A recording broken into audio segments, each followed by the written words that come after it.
Nanginginig si Liwuji sa sobrang lamig at walang tigil ang pagpatak ng kanyang mga luha. Ngunit wala pa ring balak tumigil si Tianyi, lalo pa nitong sinasagad ang panunuya. Alam mo ba, 3 araw at 3 gabi ko siyang pinagsawaan hanggang sa wala na siyang lakas. Sinipsip ko ang kanyang lakas, at sa sobrang taranta ay hindi na niya alam kung sino siya. Nawalan na ako ng gana, kaya't pinugutan ko na lang siya ng ulo. Binigyan ko siya ng magaan na kamatayan, napakabuti ko na sa kanya, hindi ka ba magpapasalamat sa akin? Haha!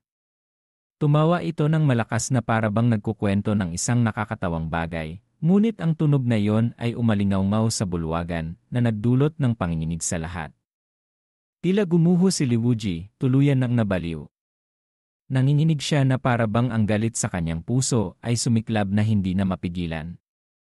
Umiyak siya at sumigaw ng may matinding sakit at pagkamuhi. Hayop ka! Dapat kang tadtarin ng libo-libong beses. Hindi ka karapat-dapat mabuhay. Papatayin kita! Papatayin kita! Balisa siyang nagpupumiglas kahit dumadami ang dugong umaagos, kahit halos paralisado na ang kanyang katawan, hindi pa rin siya tumitigil sa pagtatangkang sugurin at kagatin si Tianyi. Bahagyang kumunot ang noo ng matandang ancestor ng pamilya Xi at naggitngit ang kanyang kalooban. Ile! Yang demonic blade na si Liwuji, isa kang demonic cultivator, kaya manahimik ka na lang. Sa bahay pa namin ikaw nagtatalak. Pagkasabi nito, pinakawalan ng matandang ancestor ng pamilya Xi ang isang daliri patungo kay Liwuji. Muling naniga si Liwuji at napaluhod, sa sobrang sakit ay nagpalit ng direksyon ang dugo sa kanyang katawan at sumuka siya ng dugo kasama ang mga lamang loob. Pagkatapos, tumayo ang kasalukuyang pinuno ng pamilya Xi at nagwika ng may matinding pagkaseryoso na parang nagtatalumpati sa pagbubukas. Sinasabi ko sa iyo, ang kapatid mong babae ay pinili ng aking anak bilang isang living crucible, isa iyong biyaya. Ituring mo na lang na nalinis siya sa kanyang buhay. Ang mamatay ay karapat-dapat. Liwuji, may mukha ka pa bang maghasik ng gulo sa aming Xi family skillin? Hindi makatwiran, nagre-rebelde, dapat puksain. Pagkarinig nito, umapoy si Liwuji mula sa kanyang atay hanggang sa tuktok ng kanyang ulo. Tumayo siya, ngunit wala siyang sapat na lakas. Kaya nagawa niya lang magbitiw ng ilang mura. Sino sa inyo ang may sabi na magiging living crucible ng Xi Tianyi ang kapatid ko? Mga hayop kayo, nagmula sa kulungan at napunta sa kalsada. Pagkasabi nito, sumigaw si Xi Tianyi na parang nakuryente. Tumahimik ka! Nangahas kang laitin ang aking ama. Ang mamatay ng iyong kapatid ay isang walang hanggang karangalan. At ikaw, isang demonic cultivator na gustong patayin at gilitan ng lig ng buong mundo, nangahas ka pang magsalita. Pagkatapos ay nagbigay siya ng isang nagpapahiwatig na sulyap sa kanyang mga tauhan. Agad na gumalaw ang kanyang mga tauhan. Dapat kang magpasalamat na pinili ng ating young master ang iyong kapatid na babae, at kahit patay na siya ay may pakinabang pa rin tayo. Masaya ka pa rin dapat. Kinuha ng young master ang kanyang kamay, hindi pa ba malinaw kung sino ang mas nakalamang? Isa kang hamak, demonic cultivator, ano ang karapatan mong magsalita dito? Si Liwuji ay nakahiga sa lupa, ang kanyang mga kamay ay nangangatog at ang kanyang bibig ay bumubula ng dugo at kalungkutan. Napakahina ko. Nakikita ito, may ilan din walang magawa na tumalon at pinuna si Liwuji. Walang pakialam ang universo. Ang mundo ng paglilinang ay malupit. Kung hindi ka malakas, huwag kang magreklamo dahil pagkatapos mong magreklamo ay walang magpupunas ng iyong luha. Si Junlin ay nakatayo roon ng tahimik, ngunit may bahagyang kiliti sa kanyang puso. Ang isang tao ay nagtataglay ng puot at walang utak. Ang isa naman ay pumatay at ginawang living crucible ang isang tao para sa kanyang paglilinang, ngunit tinatawag pa ring Zingdo shows, nangangahulugang young master ng Zingdo, ang Zingdo ay nangangahulugang justice path o orthodox path. Sino ang gumawa ng katwirang ito? Sa sandaling ito, tumunog ang sistema at nagdagdag ng ilang mga anunsyo. Binabati kita. Na-activate ang misyon, pumili ng kapalaran, buksan ang takip ng Living Crucible.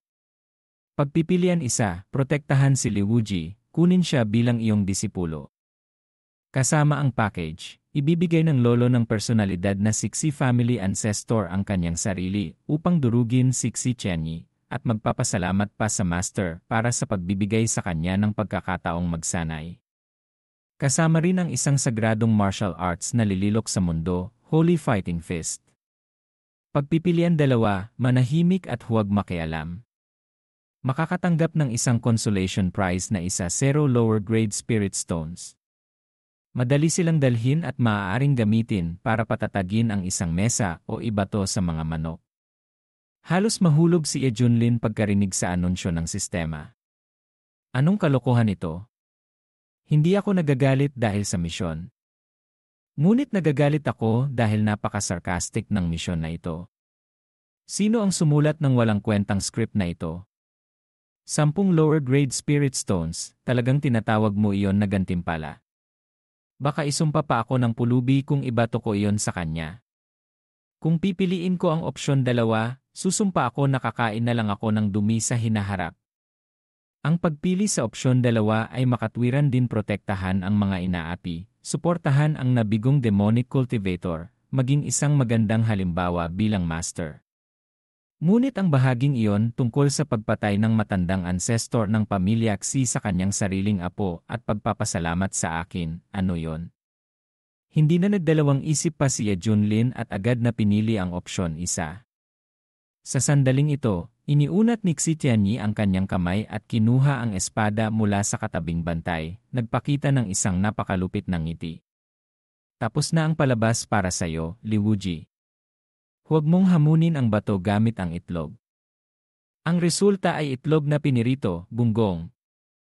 Pagkasabi nito, tinakpan ng nakamamatay na aura ang kanyang mukha, ang kanyang mga mata ay naglalabas ng apoy, at hinampas niya ang espada pababa.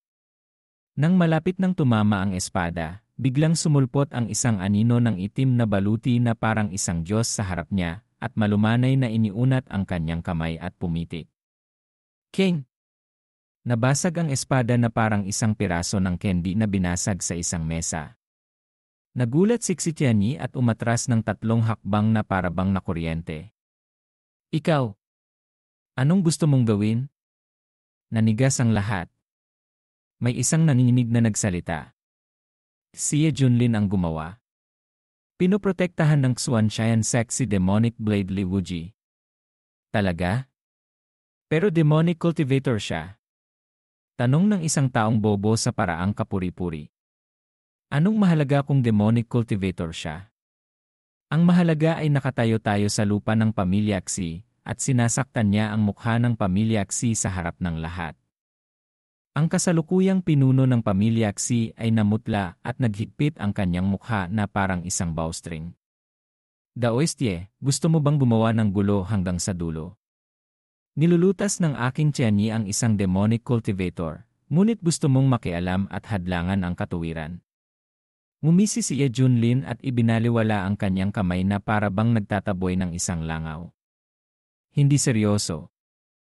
Nararamdaman ko lang na masaya at gusto ko siyang kunin bilang aking disipulo. Sino mang sumubok na hawakan siya ay nangangahulugan na gusto akong hawakan. Gusto niyo bang subukan?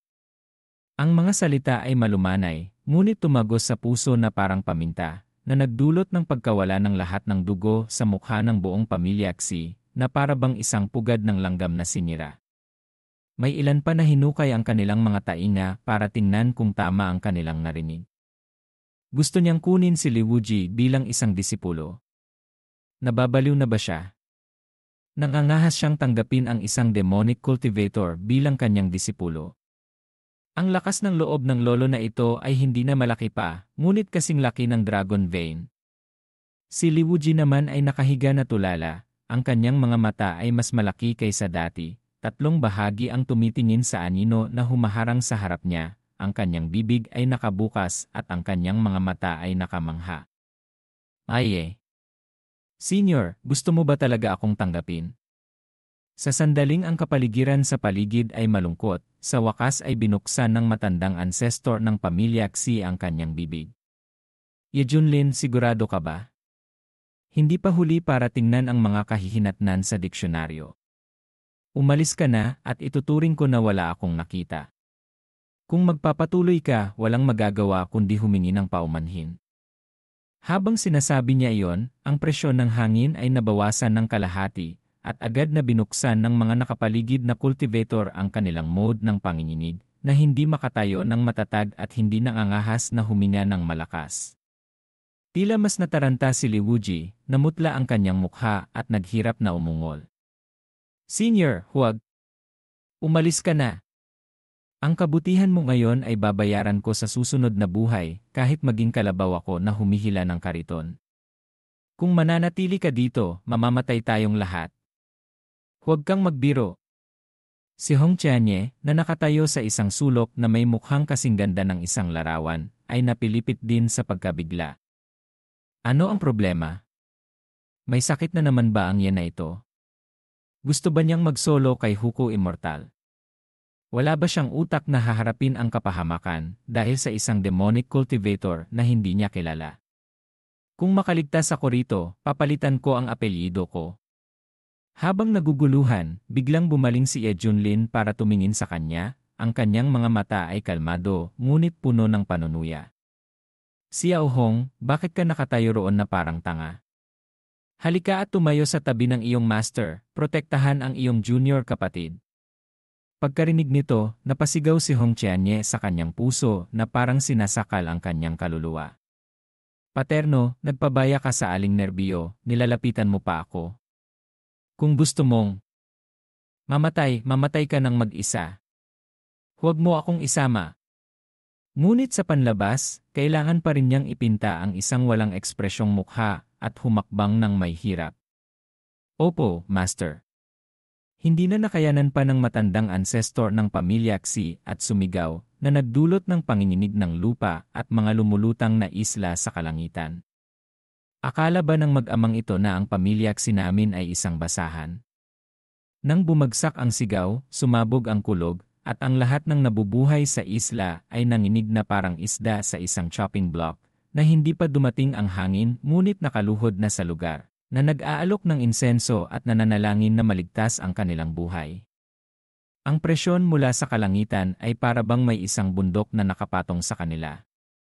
Namangha si Hong Tianye hanggang sa pumutok ang kanyang mga ngipin at ang kanyang mukha ay maputla na parang bulok na bigas. Ito ay nangangahulugan na nagpapatong ng buong solar system sa ulo ng isang tao. Si Bai Xiaoxi ay nagising din mula sa kanyang panaginip, sobrang nataranta, kaya nag-ikot-ikot siya na parang sumasayaw ng isang Chinese fan dance. Ngunit taliwas sa lahat na nanginginig, si Ye Junlin ay puno ng pananabik. Tama yan, saktan siya. Bilisan mo ang paglipat at huwag nang maghintay pa.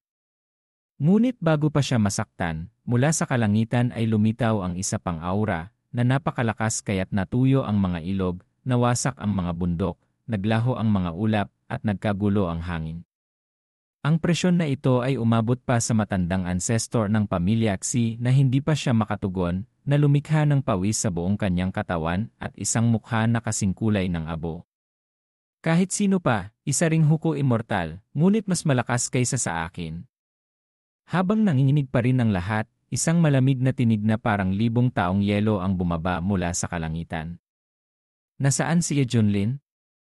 Si Ye Junlin ay bumuntong hininga dahil hindi niya na magawang makipag-away. Tinatanong mo ang mga tao. Sino ka para tumahol? Sa kalagitnaan ng asul na kalangitan at puting ulap, ang isang figura ay naglalabas ng liwanag na nakasisilaw. Kung ikukumpara sa matandang ancestor ng pamilya Xi, ang taong ito ay lumitaw na parang isang sampal sa mukha ng matandang ancestor. Ang buong katawan ng matandang ancestor ay namamanhid. Ang kanyang mga mata ay tumingala at gusto niyang umiyak sa kanyang puso. Hoy! Kailan lang ako umakyat sa Huko Immortal, at bago pa man ako magawa, naglalaro na ako ng orihinal na combo. Sino ang nagpapahintulot sa akin na tiisin ang mga bagay na ito? Lalo pa akong nagagalit dahil ang lalaki sa itaas ay mukhang umakyat lang sa Huko Immortal. Sa parehong kaharian at karaniwang package, bakit ang kanyang aura ay napakalakas? Sa pagtingin ko sa aking sarili, bakit ang pakiramdam na para bang ako ay isang peking produkto na nagawa ng nagmamadali? Dali-dali ni Junlin na kinuha ang isang pares ng sunglases mula sa kanyang manggas at isinuot ang mga ito, na parang takot na ang mga sinag ng isi ay tumagos sa kanyang utak. Hoy! Sino ang sumisindi ng ilaw sa mukha ng isang tao? Sabi ng lalaki sa matalim na salita ay bumaba mula sa kung ano ang naririnig minsan at sapat na upang masaktan ang iyong tainga sa loob ng 3 araw. Ang upuan na ito ay nanggaling sa Feather Transformation Sect na may Taoist name na Juyang. Nang marinig ng lahat ang pangalan, ang mga kulay ng mga kulay ay sabay-sabay. Huwag kang magbiro na ang lolo na nakakapangyarihan sa balahibo transformatinon na si Juyang. Maaaring hindi na ito matatawag na matanda na malugod kundi sa darating dapat naming tawagin Juyang Tsuksin ay tama. Ano ang nangyayari sa kanya na darating kay Junlin na darating kay Junliin siya kung ano ang natitirang handog mula sa panghuli ng pagtatapos ng kulungan sa pabilog na sulok ng matanda pangkalahatang tahimik na sinabi sa ilalim ng matibay na katauhan na si Daoyu Gongsji, kung sino na ang bago ko malapit upang sumali sa konstelasyon.